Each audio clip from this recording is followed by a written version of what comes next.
صحیح بخاری حدیث نمبر 181۔ رسول کریم صلی اللہ علیہ وسلم جب عرفہ سے لوٹے تو پہاڑ کی گھاٹی کی جانب مڑ گئے اور رفع حاجت کی۔ اسامہ کہتے ہیں کہ پھر آپ صلی اللہ علیہ وسلم نے وضو کیا اور میں آپ صلی اللہ علیہ وسلم کے اعضاء پر پانی ڈالنے لگا اور آپ صلی اللہ علیہ وسلم وضو فرماتے رہے۔ میں نے کہا یا رسول اللہ، آپ اب نماز پڑھیں گے؟ آپ صلی اللہ علیہ وسلم نے فرمایا، نماز کا مقام تمہارے سامنے یعنی مزدلفہ میں ہے، وہاں نماز پڑھی جائے گی۔ صحیح بخاری حدیث نمبر 182۔ وہ یعنی مغیرہ بن شعبہ ایک سفر میں رسول کریم صلی اللہ علیہ وسلم کے ساتھ تھے۔ وہاں آپ رفع حاجت کے لیے تشریف لے گئے۔ جب آپ واپس آئے تو آپ صلی اللہ علیہ وسلم نے وضو شروع کیا تو مغیرہ بن شعبہ آپ کے اعضاء وضو پر پانی ڈالنے لگے۔ آپ صلی اللہ علیہ وسلم وضو کر رہے تھے۔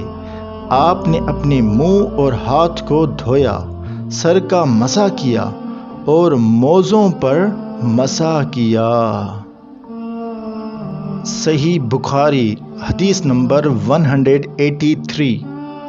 عبداللہ بن عباس نے ایک رات رسول کریم صلی اللہ علیہ وسلم کی زوجہ مطہرہ اور اپنی خالہ حضرت میمونہ رضی اللہ تعالی عنہا کے گھر میں گزاری۔ وہ فرماتے ہیں کہ میں تکیہ کے عرض یعنی گوشے کی طرف لیٹ گیا اور رسول کریم صلی اللہ علیہ وسلم اور آپ کی اہلیہ نے معمول کے مطابق تکیے کی لمبائی پر سر رکھ کر آرام فرمایا۔ رسول اللہ صلی اللہ علیہ وسلم سوتے رہے اور جب آدھی رات ہو گئی یا اس سے کچھ پہلے یا اس کے کچھ بعد آپ بیدار ہوئے اور اپنے ہاتھوں سے اپنی نیند کو دور کرنے کے لیے آنکھیں ملنے لگے۔ پھر آپ نے سورۃ آل عمران کی آخری 10 آیتیں پڑھیں۔ پھر ایک مشکیزے کے پاس جو چھت میں لٹکا ہوا تھا آپ صلی اللہ علیہ وسلم کھڑے ہو گئے اور اس سے وضو کیا خوب اچھی طرح، پھر کھڑے ہو کر نماز پڑھنے لگے۔ ابن عباس رضی اللہ تعالی عنہما کہتے ہیں میں نے بھی کھڑے ہو کر اسی طرح کیا جس طرح آپ صلی اللہ علیہ وسلم نے وضو کیا تھا، پھر جا کر میں بھی آپ کے پہلو مبارک میں کھڑا ہو گیا۔ آپ نے اپنا داہنا ہاتھ میرے سر پر رکھا اور میرا دایاں کان پکڑ کر اسے مروڑنے لگے۔ پھر آپ نے 2 رکعتیں پڑھیں، اس کے بعد پھر 2 رکعتیں پڑھی، پھر 2 رکعتیں پڑھی، پھر 2 رکعتیں، پھر 2 رکعتیں، پھر 2 رکعتیں پڑھ کر اس کے بعد آپ نے وتر پڑھا اور لیٹ گئے۔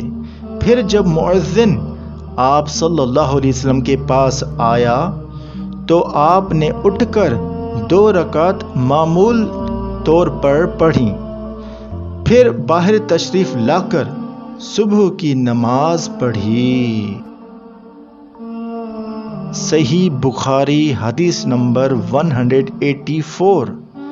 میں رسول اللہ صلی اللہ علیہ وسلم کی زوجہ محترمہ عائشہ رضی اللہ تعالی عنہا کے پاس ایسے وقت آئی جب کہ سورج کو گرہن لگ رہا تھا اور لوگ کھڑے ہو کر نماز پڑھ رہے تھے۔ کیا دیکھتی ہوں، وہ بھی کھڑے ہو کر نماز پڑھ رہی ہیں۔ میں نے کہا لوگوں کو کیا ہو گیا ہے؟ تو انہوں نے اپنے ہاتھ سے آسمان کی طرف اشارہ کر کر کہا سبحان اللہ، میں نے کہا کیا یہ کوئی خاص نشانی ہے؟ تو انہوں نے اشارے سے کہا ہاں، تو میں بھی آپ کے ساتھ نماز کے لیے کھڑی ہو گئی۔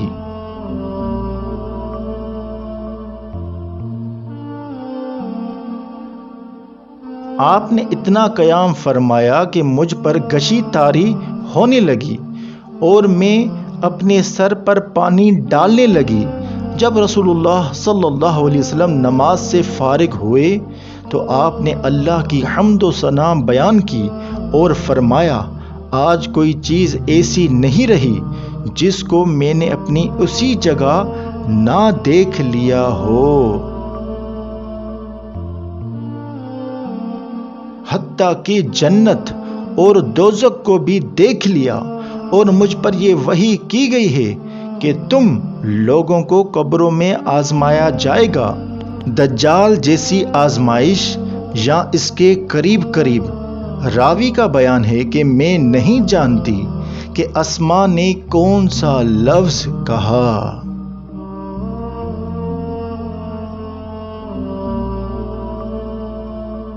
تم میں سے ہر ایک کے پاس اللہ کے فرشتے بھیجے جائیں گے اور اس سے کہا جائے گا کہ تمہارے اس شخص یعنی محمد صلی اللہ علیہ وسلم کے بارے میں کیا خیال ہے؟ پھر اسماء نے لفظ ایماندار کہا یا یقین رکھنے والا کہا، مجھے یاد نہیں۔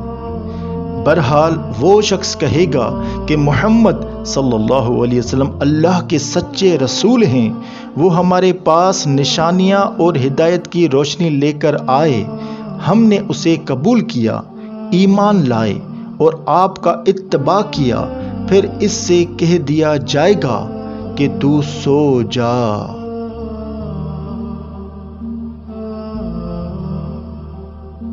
تو مرد صالح ہے اور ہم جانتے تھے کہ تو مومن ہے، اور بہرحال منافق یا شکی آدمی اسماء نے کون سا لفظ کہا مجھے یاد نہیں۔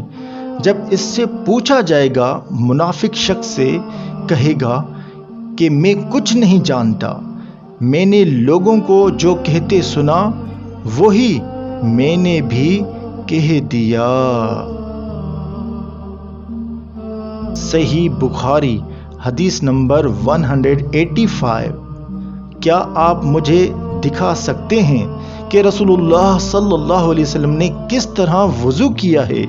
عبداللہ بن زید رضی اللہ تعالی عنہ نے کہا کہ ہاں، پھر انہوں نے پانی کا برتن منگوایا، پہلے پانی اپنے ہاتھوں پر ڈالا اور 2 مرتبہ ہاتھ دھوئے، پھر 3 مرتبہ کلی کی، 3 بار ناک صاف کی، پھر 3 دفعہ اپنا چہرہ دھویا، پھر کوہنیوں تک اپنے دونوں ہاتھ 2 مرتبہ دھوئے، پھر اپنے دونوں ہاتھوں سے اپنے سر کا مسح کیا۔